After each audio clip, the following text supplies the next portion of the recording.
5 years after Captain Ibrahim Traoré first unveiled his vision in that converted warehouse, the global automotive landscape had been permanently transformed. The young leader, now recognized as one of the most influential figures in international business, stood before the newly constructed headquarters of the African Automotive Collective in Accra, Ghana.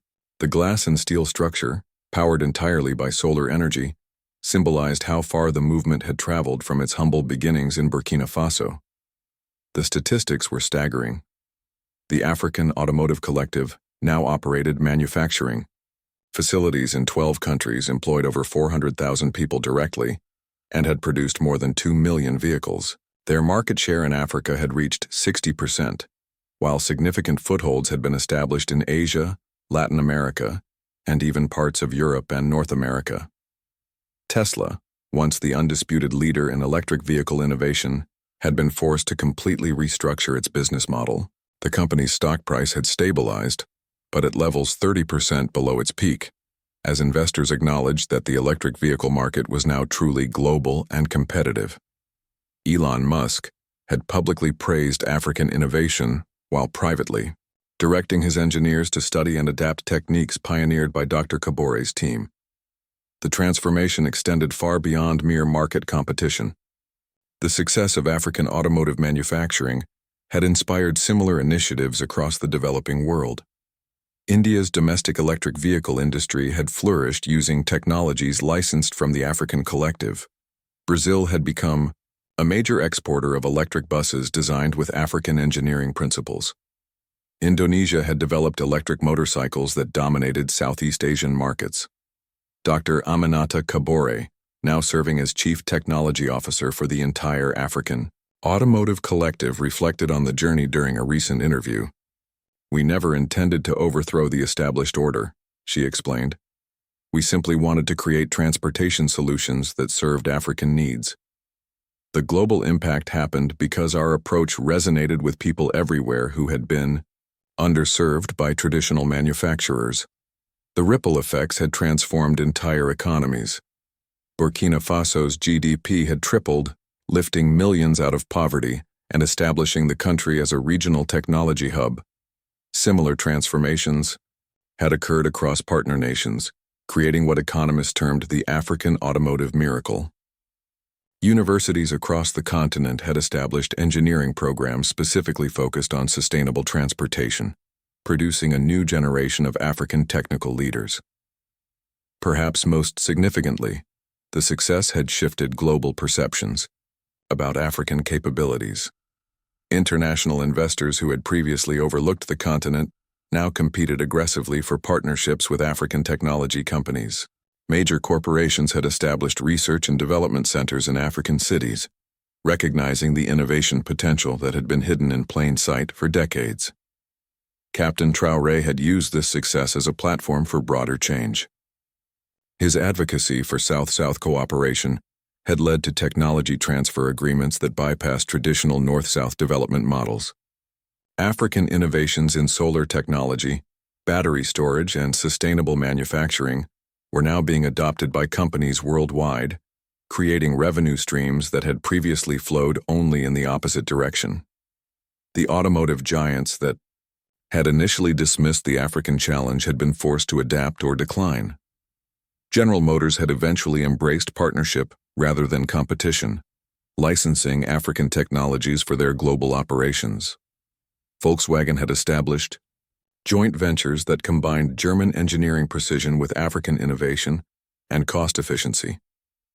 Ford had been slower to adapt and had lost significant market share as a result. The charging infrastructure that had grown alongside African automotive success had become a model for sustainable energy distribution.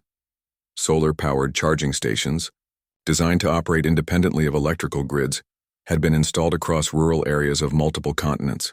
This infrastructure had enabled electric vehicle adoption in regions previously considered impossible to serve, fundamentally expanding the global market for sustainable transportation. Looking toward the future, Traoré's vision continued expanding. The African Automotive Collective had announced plans for electric aircraft designed for regional transportation across Africa's challenging geography. Partnerships with European and Chinese aerospace companies were developing cargo drones that could serve remote communities. Electric ships were being designed to improve transportation along Africa's extensive river systems and coastal areas. The young leader, who had once been dismissed as an idealistic military officer, had proven that determination, innovation, and strategic thinking could overcome seemingly insurmountable advantages held by established competitors. His success had inspired leaders across the developing world to pursue ambitious technological projects that previous generations would have considered impossible. As Traoré concluded his remarks at the headquarters dedication ceremony, his words carried the confidence of someone who had already achieved the impossible once and was prepared to do so again. "This building represents more than African automotive success," he declared. "It represents proof that innovation belongs to humanity, not to any single region or corporation. The future will be built by those bold enough to imagine it and determined enough to create it. The global automotive industry would never be the same, and Captain Ibrahim Traoré had ensured that Africa would never again be seen merely as a market for other people's innovations, but as a source of solutions that could transform the world." The morning fog lifted slowly from the expanded manufacturing facility in Ouagadougou, revealing a sight that would have been unimaginable just 2 years earlier. Assembly lines hummed with activity as workers in bright blue uniforms installed solar panels on hundreds of Sahel pioneers destined for markets across 3 continents. Captain Ibrahim Traoré stood on the observation deck, watching his impossible dream become an unstoppable reality. The numbers told a story that had shocked the global automotive industry. Over 200,000 vehicles had been ordered from the African Automotive Collective, with production facilities now operating in 6 countries. The Sahel pioneer had not only succeeded in African markets, but had found unexpected popularity in Southeast Asia, Latin America, and even parts of rural Europe where customers prioritized affordability and practicality over luxury features. Dr. Aminata Kabare approached with the latest production reports, her expression mixing exhaustion with triumph. "The Malaysian order came through this morning," she announced. "They want 50,000 units over the next 18 months, with local assembly starting next year. Our licensing revenue alone will fund the next generation of development." The success had come despite every obstacle the established automotive industry could create. When international suppliers had attempted to cut off component access, local African manufacturers had stepped up to fill the gaps. When financial institutions had been pressured to limit credit, alternative funding sources from Asia and the Middle East had emerged. When logistics companies had created shipping delays, new partnerships with African and Chinese shipping firms had provided solutions. Most remarkably, the quality challenges that skeptics had predicted never materialized. Independent testing by European safety agencies had awarded the Sahel Pioneer ratings comparable to vehicles costing twice as much. Consumer satisfaction surveys consistently ranked the vehicle higher than many established brands, particularly in categories like reliability and cost of ownership. The international response had evolved from dismissal to panic to grudging respect. Tesla had finally acknowledged the competitive threat publicly, with Elon Musk posting on social media about the impressive innovation coming from Africa. But his company's attempts to compete in the affordable market had struggled, with their budget model still costing nearly double the Sahel Pioneer's price. General Motors had taken a different approach, announcing partnerships with African governments for local manufacturing. But their efforts to replicate the African Automotive Collective's success had been hampered by their inability to match the cost structure that came from genuine local integration rather than mere assembly operations. The ripple effects extended far beyond the automotive industry. Burkina Faso's economy had been transformed virtually overnight. Unemployment in the capital had dropped to historic lows as the automotive sector created jobs not just in manufacturing, but in supporting industries. Local steel production, electronics, assembly, and even textile manufacturing had expanded to serve the growing automotive ecosystem. International recognition had followed economic success. Captain Traoré had been invited to address the United Nations General Assembly about sustainable development and technological innovation. Time magazine had featured him on their cover as one of the world's most influential leaders. The Nobel Committee had reportedly begun discussions about a special recognition for economic innovation, but perhaps the most satisfying moment had come during the annual World Economic Forum in Davos, where Traoré had been invited to speak alongside the CEOs of major automotive corporations. His presentation about African innovation and South-South cooperation had received a standing ovation, even from executives whose companies he had directly challenged.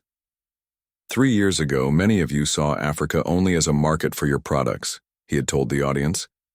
Today, I hope you see us as partners in innovation, capable of solutions you never imagined. The success had also validated Traoré's broader vision for African technological independence.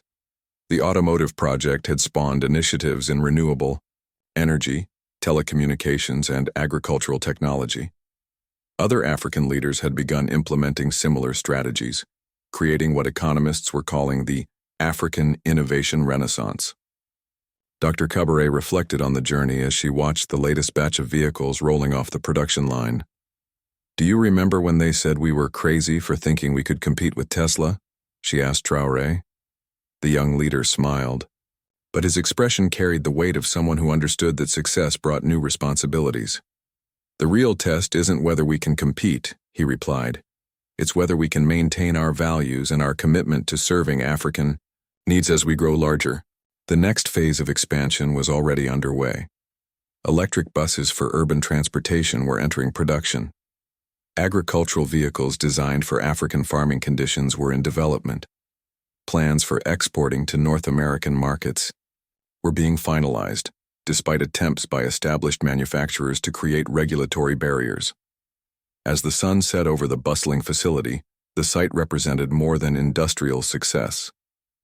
It embodied proof that innovation could emerge from anywhere, that determined leadership could overcome seemingly impossible obstacles, and that the global balance of technological power was shifting in ways that established players were still struggling to understand. The emergency board meeting at Tesla's Gigafactory in Berlin carried an atmosphere of barely controlled panic. Just 3 weeks after the Sahel Pioneer's launch, orders for the African-made electric vehicle had reached 50,000 units, with demand spreading far beyond Burkina Faso's borders. More alarming still, major automotive manufacturers across Europe and Asia were scrambling to understand how a small African nation had seemingly leapfrogged years of research and development. Klaus Weber, Tesla's European operations director, spread photographs of the Sahel Pioneer across the conference table. "Our engineers have conducted a complete teardown analysis," he announced grimly. "The technology isn't just competitive. In some areas, it's superior to our current offerings." The room fell silent as Weber detailed the findings. The Sahel Pioneer's innovative cooling system outperformed Tesla's thermal management in temperatures above 40 degrees Celsius.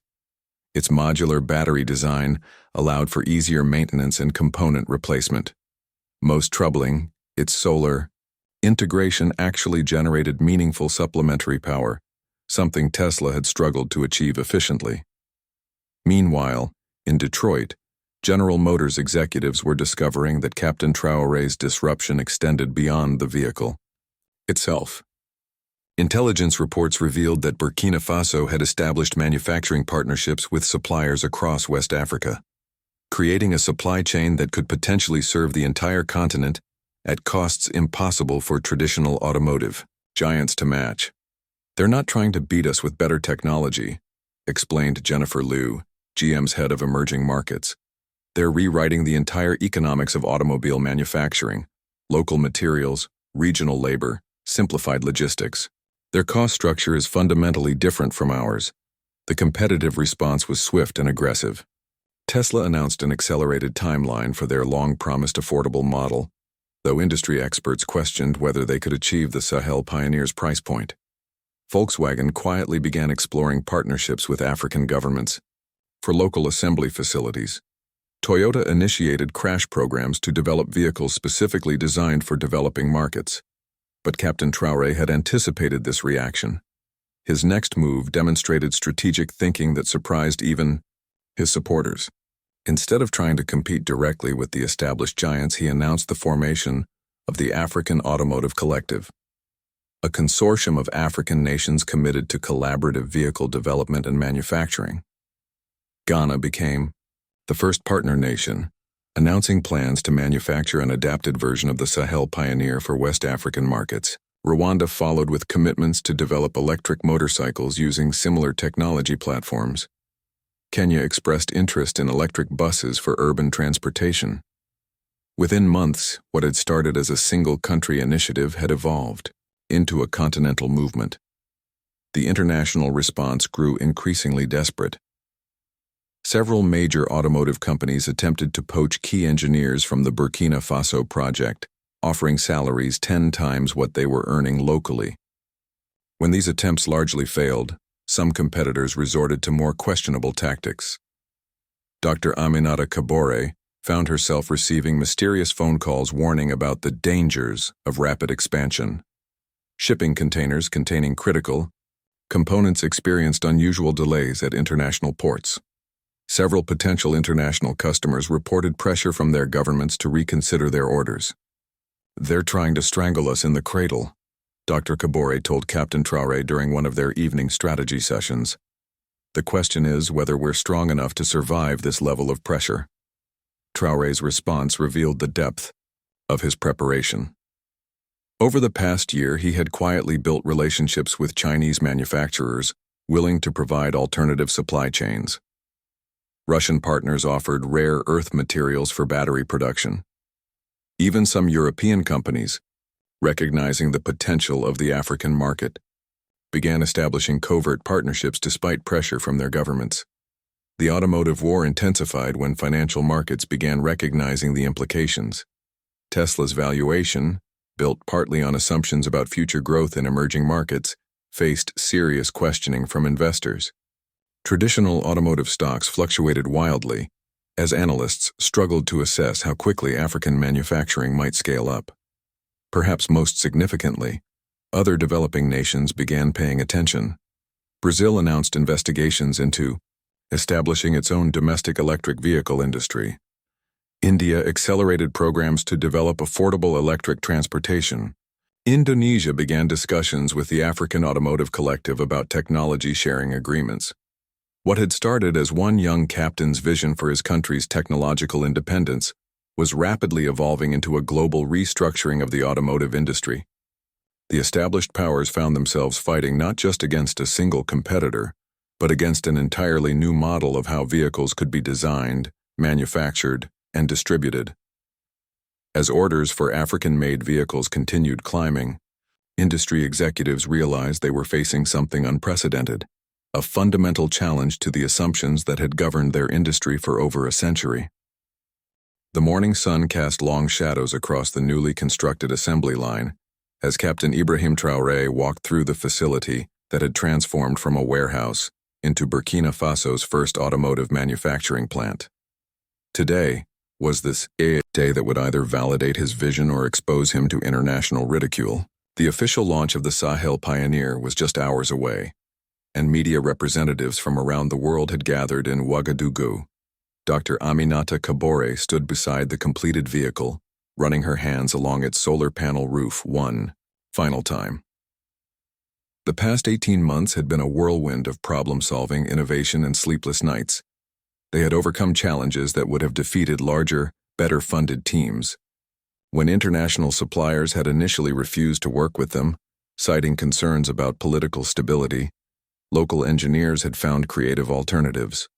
"Remember when they said we couldn't source quality batteries?" Dr. Kabore smiled, pointing to the vehicle's power system.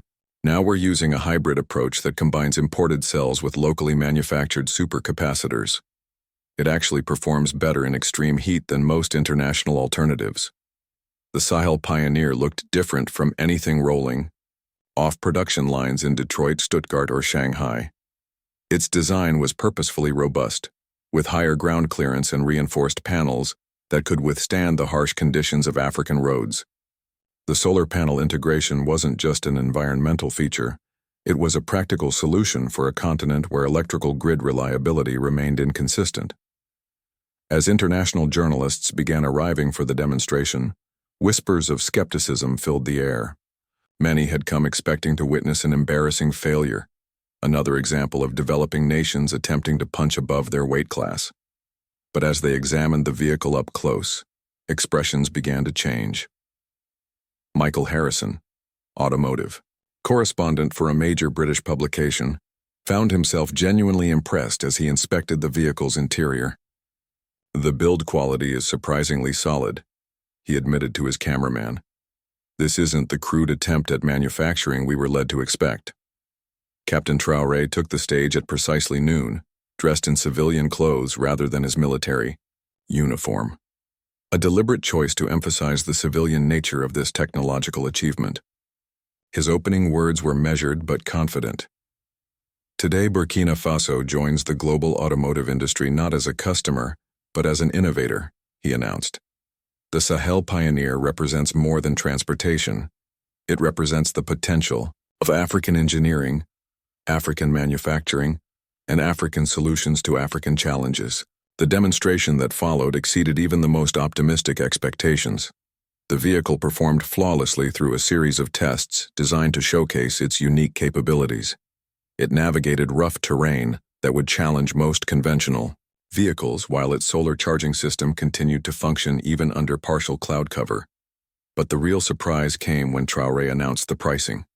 At the equivalent of $15,000, the Sahel Pioneer cost less than half of comparable international electric vehicles, while offering features specifically designed for African conditions. Pre-orders, which had opened just that morning, were already flooding in from across West Africa. The international response was immediate and dramatic.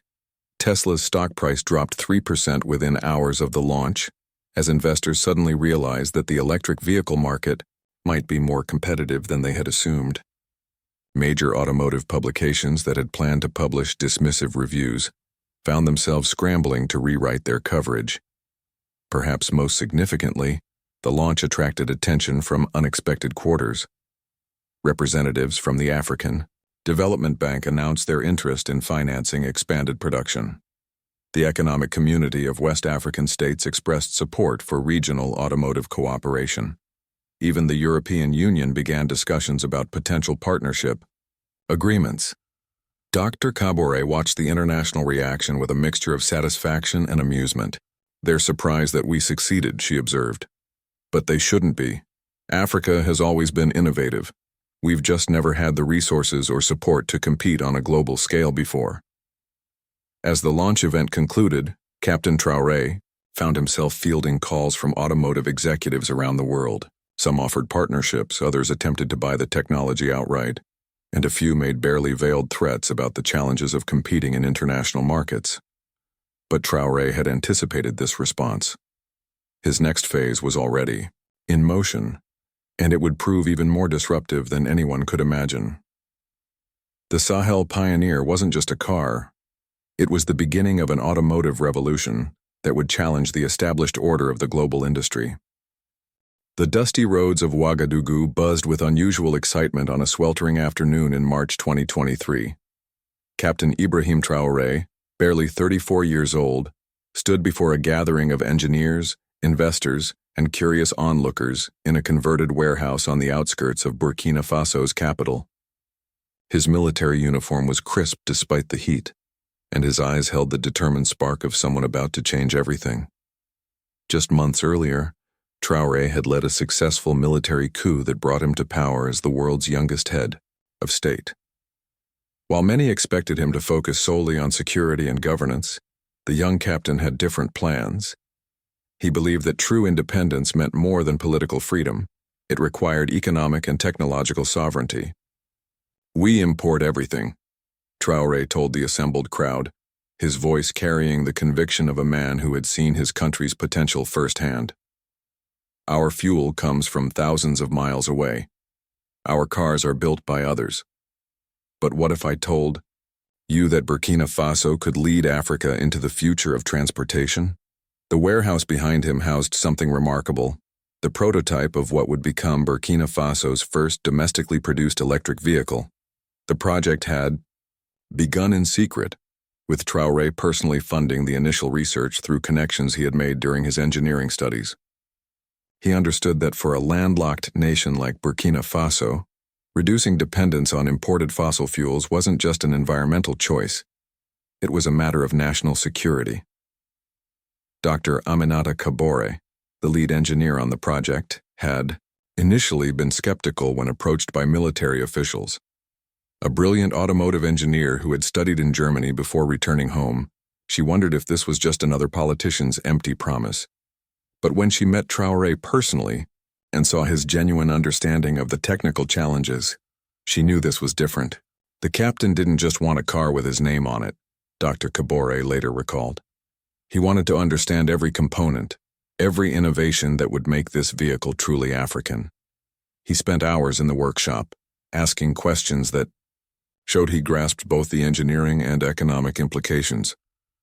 The prototype vehicle, sleek but practical, represented months of careful planning and adaptation. Unlike the luxury electric vehicles dominating headlines in wealthy nations, this car was designed for African roads, African weather, and African budgets.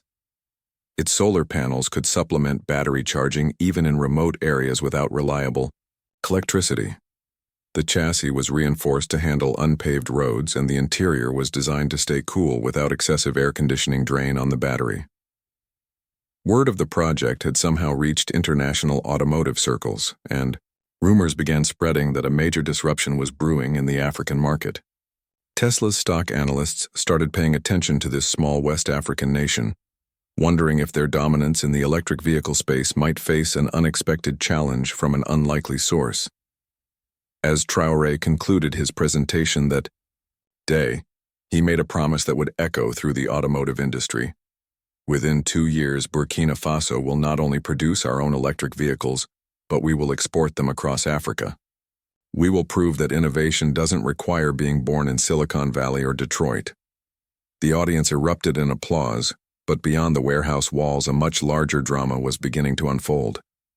International competitors were taking notice, and the young captain's bold vision was about to face its first real test from the global automotive establishment. The sleek conference room on the 40th floor of Tesla's Austin headquarters fell silent as Sarah Chen, the company's director of global market intelligence, clicked through her presentation slides. The executives around the polished table had expected another routine quarterly briefing about emerging markets, but what they were seeing made several of them shift uncomfortably in their leather chairs. Burkina Faso, Chen announced, pausing on a slide showing satellite images of the Ouagadougou facility. Population 23 million, GDP of $18 billion, and somehow they've managed to develop an electric vehicle that could potentially undercut our Model 3 by 40%, while offering features we haven't even considered. Elon Musk wasn't present, but his lieutenants knew this was exactly the kind of unexpected competition that kept their CEO awake at night. Tesla had spent years positioning itself as the pioneer of electric transportation, but here was a tiny African nation threatening to rewrite the rules entirely. James Rodriguez, Tesla's head of African operations, leaned forward with obvious concern. How did we miss this? Our intelligence network covers every major automotive development globally. A project of this scale doesn't just appear overnight. Chen had been asking herself the same question for weeks. Her team had traced the project's origins back nearly 2 years, discovering a carefully orchestrated development process that had flown completely under the radar of major automotive manufacturers.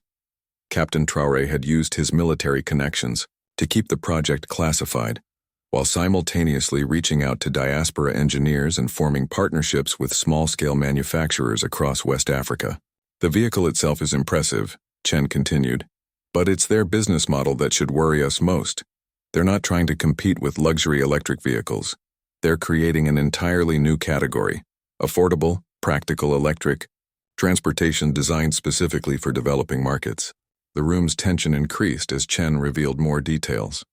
The Burkina Faso vehicle, tentatively named the Sahel Pioneer, incorporated locally sourced materials wherever possible.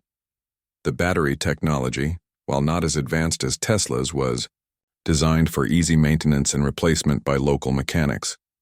Most troubling for Tesla, the charging infrastructure plans included solar-powered stations that could operate independently of the electrical grid. Marcus Thompson, Tesla's chief strategy officer, finally voiced what everyone was thinking. If they succeed in Burkina Faso, this model could spread across Africa, Southeast Asia, and Latin America. We're talking about billions of potential customers who might never consider a Tesla if they have access to local alternatives at 1/3. The price. The implications were staggering. Tesla's growth strategy heavily relied on expanding into emerging markets as wealthy nations approached saturation for electric vehicles. If local manufacturers began producing affordable alternatives tailored to regional needs, Tesla's path to global dominance could face serious obstacles. Chen's final slides revealed the most concerning intelligence. Captain Traoré wasn't just building cars, he was building a movement. His government had reached out to leaders across Africa, proposing a continental automotive alliance that would share technology, manufacturing techniques, and supply chains. Ghana, Senegal, and Rwanda had already expressed serious interest in similar projects. We need to respond quickly, Thompson concluded. Either we adapt our products for these markets immediately, or we risk being shut out entirely from some of the fastest-growing economies in the world. But even as Tesla's executives began planning their counter-strategy, they faced a fundamental problem. Their entire business model was built on premium pricing and cutting-edge technology. Competing with a manufacturer that prioritized affordability and local adaptation would require rethinking everything they thought they knew about the electric vehicle market. In Burkina Faso, Captain Traoré remained unaware that his small project had triggered emergency meetings in boardrooms across the global automotive industry. He was focused on the next phase of his plan, proving that African innovation could compete with anyone, anywhere in the world.